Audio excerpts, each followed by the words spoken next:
Sunday Night Late Show. My next guest is no stranger to the Ed Sullivan Theater. Thanks again to President Barack Obama. Go on sale for the Obama Presidential Center tomorrow morning, and it opens on June 19th. Something that simply doesn't add up. The #1 late-night show in America, the most watched, the most decorated, the one that just took home its first Emmy, got canceled. Not because the audience walked away, not because the host was ready to leave. The show was drawing 2.7 million viewers every single night, holding the top spot in the ratings for 9 consecutive seasons, and CBS pulled the plug anyway. And the moment Stephen Colbert said something on air, something that apparently made the wrong people very uncomfortable, the decision came down within days. So what actually happened? And why is one of the most respected voices in late-night history clearing out his desk at the Ed Sullivan Theater for the very last time? The phone call he never saw coming. Stephen Colbert was on vacation when it happened. He had absolutely no idea. His manager had known for weeks, but made the deliberate choice to hold off. So while Colbert was somewhere far from the cameras, doing the kind of quiet, offline recovery that only comes after years of live television, the executives at CBS were sitting in closed rooms deciding that his show, one of the most successful franchises late-night television had ever produced, was finished. He didn't find out until the evening of July 16, 2025. The very next morning, he walked into the Ed Sullivan Theater and told his audience himself. He got ahead of CBS. They had their own timeline planned. He didn't give them the chance to use it. What he said to that room was remarkable for its restraint. He thanked the 200 people who showed up every single day to make the show happen. He spoke with genuine warmth about what had been his television home for a decade. And then he said something that quietly gutted a lot of the people who were listening, that he wasn't being replaced, that the entire thing was simply disappearing, and that he wished someone else were inheriting what he had built. That hit differently than any typical cancellation speech. This wasn't just a host stepping aside.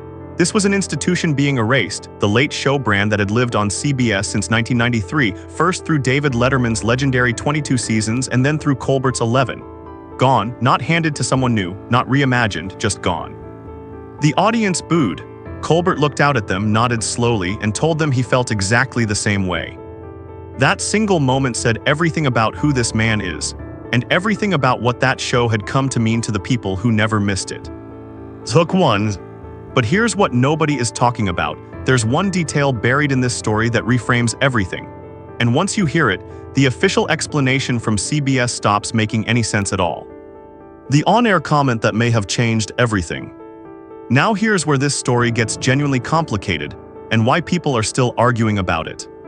3 days before CBS made the cancellation public, Colbert said something bold on live television.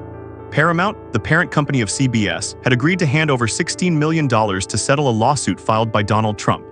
Trump had claimed that CBS News had deliberately and unfairly edited an interview with Kamala Harris during the 2024 presidential campaign on 60 Minutes. Colbert went on air and called that payment exactly what it looked like, a bribe. Plainly, directly, without softening it.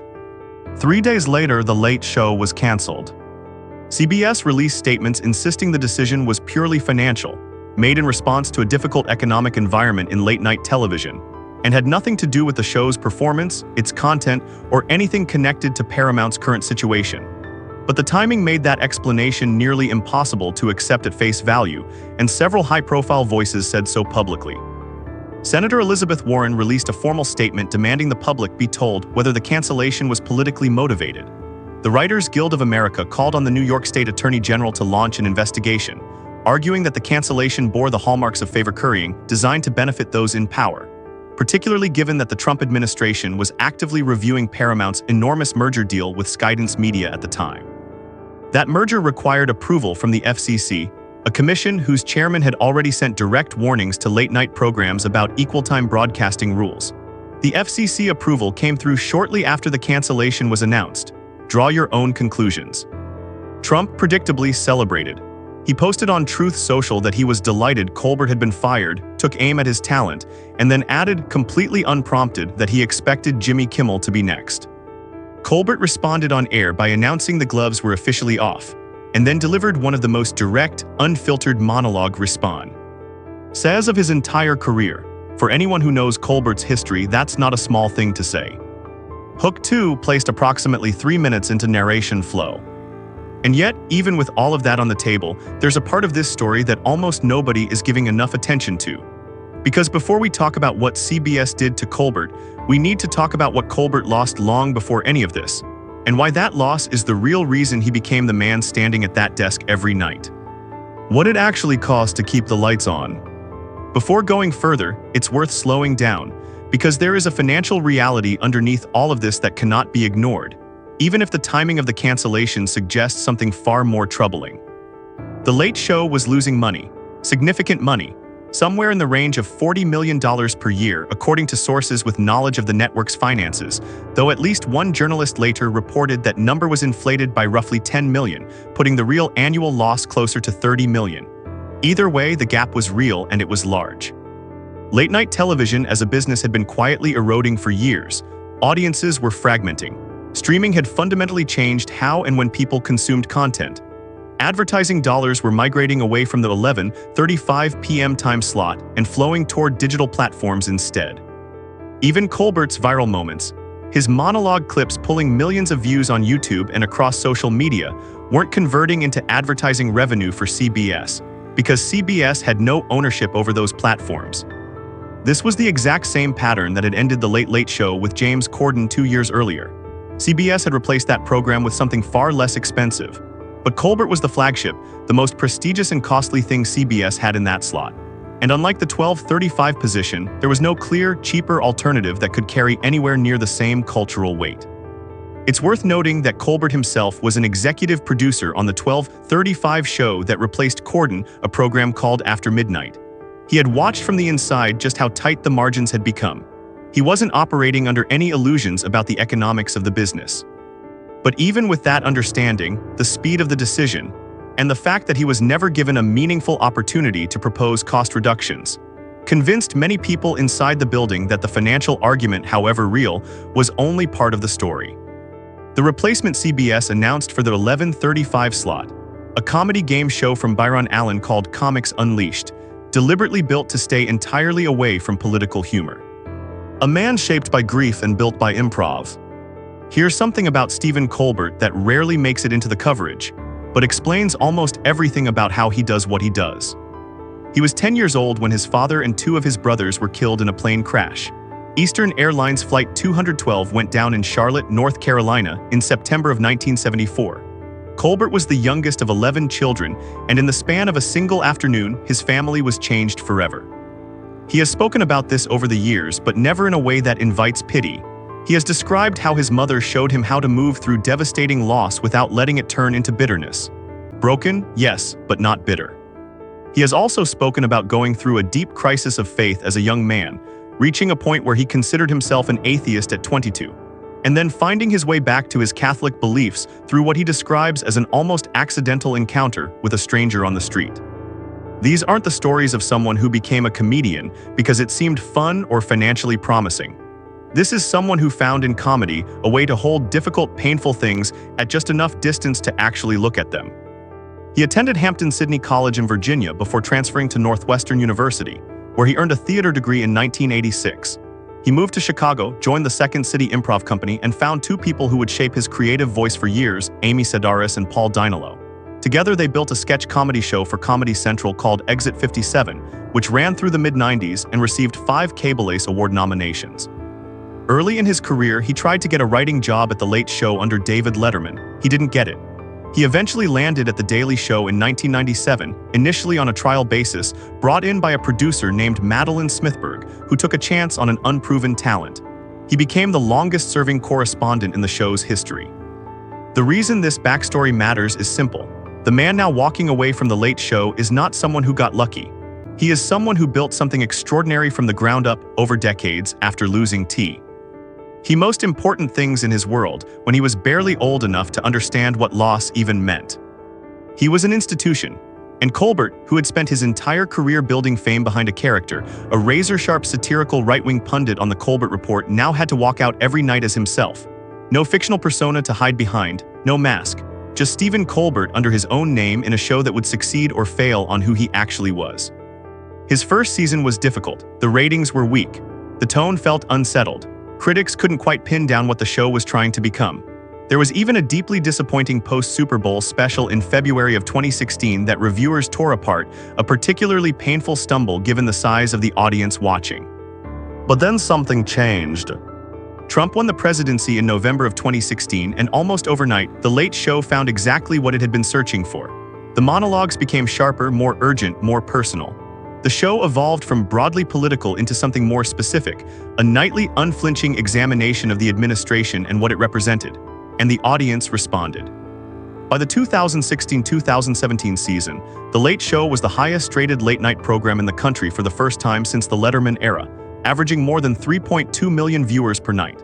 By 2018-2019, it had overtaken The Tonight Show in the coveted 1849 demographic, the first time any CBS late-night show had accomplished that since 1994. It held that position for 9 consecutive seasons, 9 straight years at number 1, through the pandemic, through the writers' strike, through FCC pressure, through everything until the day CBS decided it was over. But the most remarkable thing about that run wasn't the ratings alone. It was what the show became in the way it handled its guests. Colbert had no interest in the standard celebrity interview format, the promotional circuit, the rehearsed anecdotes, the safe promotional chat. He had Joe Biden on during the COVID pandemic to talk about grief. He had a conversation with Dua Lipa that unexpectedly turned toward his Catholic faith in a way that felt completely genuine. He asked Michelle Obama to do an impression of Barack on camera. He created the kind of atmosphere where guests said things they had never planned on saying and meant them. That is rare. That kind of trust takes years to build. Colbert built it. The room where rivals became friends. In the weeks leading up to the final episode, something happened that late-night television almost never sees. These shows are competitors. They go head-to-head for the same viewers every single night. But in the spring of 2026, as Colbert's final days approached, the people who were technically his rivals didn't stay away. They showed up. Jimmy Kimmel, Jimmy Fallon, Seth Meyers, and John Oliver all appeared together in the same episode during the penultimate week. Colbert introduced them as his closest friends in television. He joked that with all 5 of them in one room, Jon Stewart had just become the designated survivor. The energy in that episode was loose, warm, and unmistakably real, the feeling of people who had been through something difficult together, because in many ways they had. During the Writers Guild of America strike in 2023, all 5 of them had created a podcast together called Strike Force 5. Every dollar earned went directly to the writers, producers, and crew members from their shows who had been left without income. 12 episodes, recorded without scripts, built entirely on conversation, and it became something listeners genuinely treasured. Kimmel went further. He announced that on the night of Colbert's finale, he would not air a new episode of his own show. He would run a repeat instead, not to compete, just to step aside and let the moment breathe. Then David Letterman walked back into the Ed Sullivan Theater. The theater he had rebuilt, the stage where he had spent more than 2 decades making television history. When he entered, the audience rose immediately. He told the room he had every right to be furious about what had happened, and he made absolutely no effort to disguise it. He reminded everyone present that none of them would be sitting in that theater if not for him, and that regardless of what CBS had chosen to take away, they could not take away a man's voice. He closed with a send-off to the network that paraphrased the legendary broadcaster Ed Murrow, brought the crowd to its feet, and left nothing whatsoever open to interpretation. Barack Obama appeared in the weeks before the finale as well. During their conversation, he suggested, apparently not entirely in jest, that Colbert might consider running for office, noting that the standard for what qualifies a person for the job had in recent years shifted in ways that were genuinely difficult to overlook. The final curtain. And what comes after. The last 4 episodes of The Late Show were announced on May 15, 2026. Monday, May 18th, an episode titled The Worst of The Late Show with Stephen Colbert described by the show itself with pointed deliberateness as not a clip show. Whatever Colbert had in mind, he had something specific planned. Tuesday, May 19th, Jon Stewart and Steven Spielberg, along with a live performance featuring David Byan and Colbert performing together. Stewart, Colbert's mentor, the man who first gave him a real platform at The Daily Show, had spoken publicly and forcefully after the cancellation was announced, making clear his belief that the real explanation for what happened wasn't buried in any financial report, but in something far more uncomfortable, an institutional fear of saying the wrong thing to the wrong people. Wednesday, May 20th, Colbert would sit down and answer his own Colbert Questionnaire, the signature interview segment he had guided hundreds of guests through over the years, this time turning it on himself with unannounced guests in the room. Bruce Springsteen would perform. And Thursday, May 21st, the finale, CBS released no details in advance. The confirmed guest list alone read like a Hall of Fame ceremony. Jimmy Kimmel, Jimmy Fallon, Seth Meyers, John Oliver, David Letterman, Tom Hanks, Julia Louis-Dreyfus, Pedro Pascal, and The Strokes. A send-off worthy of a show that, by any honest measure, deserved more time. What comes next? As for what follows, Colbert had quietly figured that out long before any of this became public. Back in March, he announced through Warner Bros. That he would be writing a new Lord of the Rings film alongside his son Peter. The two of them had actually pitched the idea directly to director Peter Jackson 2 full years before the cancellation, and Jackson had responded warmly. Colbert, who is a genuine encyclopedic Tolkien devotee, the kind of fan who once recited the complete biography of Aragorn from memory on live television, a performance so impressive that Viggo Mortensen later sent him an entire platter of Lord of the Rings characters sculpted from chocolate as a thank you, had been quietly holding this dream in reserve, knowing the show made it impossible to pursue. He told people in March, with the kind of quiet smile that tends to conceal real emotion, that he had always known he couldn't do both at once, but that as things turned out, his summer schedule had just opened up in a way he hadn't exactly planned for.